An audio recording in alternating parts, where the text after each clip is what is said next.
नमस्कार बच्चों, कैसे हो आप। मैं रेखा, आपकी हिंदी टीचर।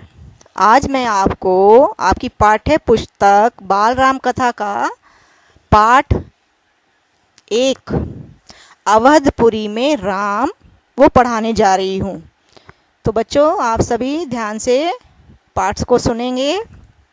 अवधपुरी में राम, यह कथा जो है अवध की है और बहुत पुरानी है। अवध में सरयू नदी के किनारे जो है एक बहुत ही सुंदर नगर था और उस नगर का नाम था अयोध्या। सही अर्थों में यह बहुत दर्शनीय था, देखने लायक था। ठीक है बच्चों, अयोध्या में केवल राजमहल ही भव्य नहीं था, वहाँ की एक एक इमारत आलीशान थी और वहाँ की सड़कें बहुत चौड़ी थी। सुंदर बाग बगीचे थे, पानी के तालाब जो हैं लबालब भरे हुए थे, खेतों में चारों तरफ हरियाली थी। तो मतलब कहने का यह है कि अयोध्या जो है हर तरह से संपन्न नगरी थी। तो उसके वहाँ पर दुख का तो नामो निशान ही नहीं था। दुख का तो कुछ पता आता ही नहीं था, लोगों को पता ही नहीं था कि दुख होता क्या है। तो ऐसा होना ही था क्योंकि वह कौशल राज्य की जो है राजधानी था। अयोध्या जो है वह कौशल राज्य की राजधानी थी। राजा दशरथ जो है वहीं पर रहते थे। उनके राज में भला दुख कहाँ से होगा। राजा दशरथ जो है कुशल योद्धा थे और न्यायप्रिय शासक थे। महाराज अज के जो है पुत्र थे। तो दशरथ किसके पुत्र थे? महाराज अज के पुत्र थे और महाराज रघु के जो है वंशज थे, उनके उत्तराधिकारी थे। तो मतलब कहने का यह है कि हर जगह पर उनका जो है रघुकुल की रीति रिवाज का जो है वहाँ पर प्रभाव दिखाई देता था। लोग जो है मर्यादा का पालन करते थे, मन से पालन करते थे, न कि किसी के दबाव में आने के बाद नहीं, अपने मन से जो है वहाँ पर जो है उनका मर्यादाओं का पालन किया जाता था। राजा दशरथ जो है यशस्वी थे, उन्हें किसी चीज की कोई कमी नहीं थी, लेकिन उनके मन में एक दुख, छोटा सा दुख था जो उनके मन के कोने में हमेशा जो है बना रहता था। उनकी 3 रानियां थी, कौशल्या, सुमित्रा और कैकेयी। रानियों के मन में भी बस यही दुख था कि उन्हें कोई संतान नहीं है, उम्र भी बढ़ती जा रही थी, तो जीवन जो है उनको सूना सूना लगता था। राजा दशरथ ने रानियों से बातचीत प्राय इसी विषय पर आकर जो है रुक जाती थी, संतान के विषय पर। तो बहुत सोच विचार करने के बाद जो है महाराज दशरथ ने इस संबंध में विशिष्ट मुनि से जो है चर्चा की। उनकी पूरी बात जो है विस्तार से उनको बताई गई। रघुकुल के अपने अगले उत्तराधिकारी के बारे में जो है राजा दशरथ को चिंता सता रही थी। तो इस वजह से उन्होंने जो है ऋषि से जो है विशिष्ट मुनि से चर्चा की। तो उन्होंने एक आज्ञा दी, उन्होंने एक सलाह दी कि पुत्रयष्टि यज्ञ किया जाए। महर्षि ने कहा कि पुत्रयष्टि यज्ञ से जो है आपकी इच्छा जो है अवश्य पूरी होगी। तो यज्ञ जो है महान तपस्वी श्री श्रृंग की देख रेख में हुआ। उनका पूरा नगर जो है उनकी तैयारी में लगा हुआ था। सरयू नदी के किनारे पर ही यह जो है यज्ञ किया गया। यज्ञ में अनेक राजाओं को निमंत्रित किया गया था, जो कि सभी राजा वहां पर आए हुए थे।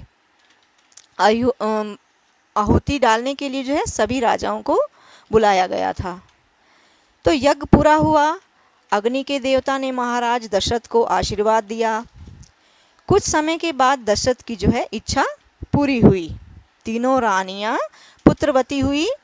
महारानी कौशल्या ने राम को जन्म दिया चैत्र माह की नवमी के दिन।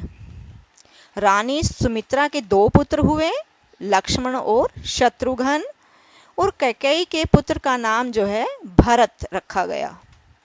तो राजमहल में चारों ओर खुशहाली का माहौल था। नगर में सब और खुशी ही की लहर दौड़ रही थी। उत्साह जैसा जो है दृश्य बना हुआ था। राजा दशरथ भी बहुत खुश थे। उनकी मनोकामना पूर्ण हुई थी। तो प्रजा भी प्रसन्न थी और राजा दशरथ की चिंता भी अब दूर हो गई थी। नगर में जो है एक बड़ा समारोह का आयोजन किया गया। धूमधाम से आयोजन से में जो दूर दूर से लोगों को आमंत्रित किया गया था। तो उन्हें जो है राजा दशरथ ने जो है कपड़े, अनाज, धन देकर जो है उनको विदा किया। चारों राजकुमार जो है धीरे धीरे बड़े हुए। वे बहुत सुंदर थे, साथ में खेलने निकलते तो लोग उन्हें देखते रह जाते थे। चारों भाइयों में आपस में प्रेम भी बहुत था।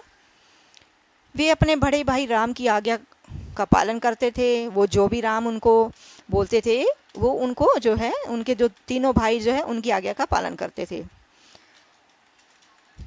तो और बड़े होने पर राजकुमार को जो है शिक्षा दीक्षा के लिए भेजा गया। कहाँ भेजा गया? उन्होंने कुशल और अपनी विद्या से दक्ष गुरुजनों से ज्ञान अर्जित किया, शास्त्रों का अध्ययन किया, शास्त्र विद्या सीखी। चारों राजकुमार जो है कुशाग्र बुद्धि के थे, यानी कि वो बहुत इंटेलिजेंट थे, बहुत जो ही शार्प थे। तो जल्द ही सब विद्याओं में जो वो हो निपुण हो गए। राम इसमें सर्वोपरि थे, यानी कि राम जो है इनमें सबसे ऊपर श्रेष्ठ थे। इनमें कई गुण जो है गुण भी थे, जैसे विवेक, शालीनता और न्यायप्रिय। मतलब वो क्या करते थे कि उनके जो है विनम्र स्वभाव के थे, यानी कि उनको गुस्सा जल्दी से नहीं आता था। और राजा दशरथ को राम जो है सबसे अधिक प्रिय थे। इन्हीं सब बातों की वजह से राजा दशरथ जो है अपने बड़े पुत्र राम से बहुत अधिक प्यार करते थे। और क्योंकि वो सबसे बड़े भी थे इस वजह से भी, और इन सब जो है मानवीय गुणों के कारण भी जो है राजा दशरथ उनसे बहुत प्रेम करते थे। तो बच्चों, आपको ये समझ में आ गया लेसन? ये जो है रामायण है एक तरह से। आप अभी जो है टीवी में रामायण इन दिनों दिखाई जा रही है, उम्मीद है आप सब भी रामायण देख रहे होंगे। तो स्टार्टिंग में जब जैसे बताया गया कि राजाओं का मतलब राम, लक्ष्मण, भरत, शत्रुघ्न का जन्म कैसे हुआ, ये सब जो है स्टार्टिंग के एपिसोड में दिखाया गया है। तो उम्मीद है आप सब ने भी देखी होगी रामायण। तो आज हमने ये जो है आज हम हाफ लेसन पढ़ेंगे। हाफ लेसन हम नेक्स्ट क्लास में पढ़ेंगे।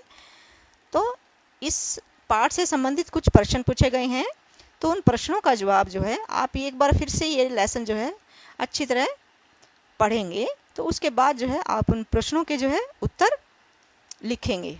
धन्यवाद।